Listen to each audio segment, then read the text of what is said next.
It's going to be very risky. So, personally, I want them to do that.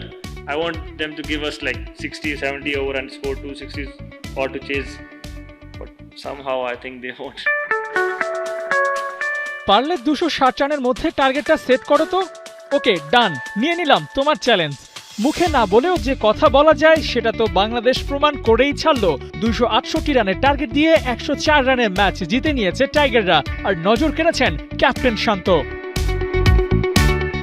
নেতা হলে perform করে সামনে থেকে নেতৃত্ব দিতে জানতে হয়। শান্ত দেখালেন মাথা আর ব্যাট একই সাথে চলে। ম্যাচের প্রথম ইনিংসে 100 করে রিকি পন্টিং এর পর দ্বিতীয় অধিনায়ক হতে পারতেন, যিনি কিনা দ্বিতীয় ইনিংসে শতক করে এক ম্যাচে জোড়া শতক পেয়েছেন। যদিও তা হয়নি, দলের প্রয়োজনে শান্তর অ্যাটাকিং ব্যাটিং ছিল দেখার মতো। অধিনায়ক হলে নাকি ছন্দ হারায়, বাংলাদেশের প্রেক্ষাপটে পারফরমেন্সে পরে ভাটা সেই তথ্যটা শান্ত আর সামনে বাড়তে দেননি।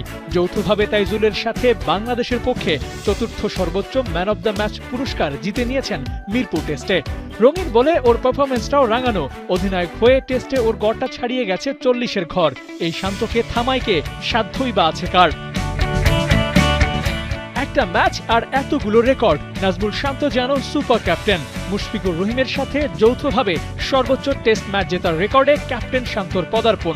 সংখ্যাটা সাথে নিতে মুশফিককে নেতৃত্ব দিতে হয়েছে 34 ম্যাচ। অন্যদিকে শান্ত মাত্র 17 ম্যাচেই গড়েছেন এই কীর্তি। পাকিস্তানের বিপক্ষেই মুশফিককে ছাড়িয়ে যাওয়ার সুযোগ আছে শান্তর।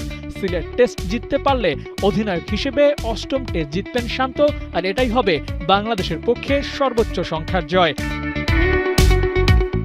ব্যাটার, অধিনায়ক সব জায়গায় শান্ত টপ ক্লাস। টেস্ট চ্যাম্পিয়নশিপের সাইকেলে এই দলটা আশা দেখাচ্ছে ছাড়িয়ে যাবে পূর্বের রেকর্ডকেও।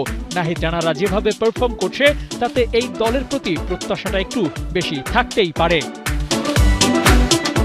আবু নাঈম, ৭১।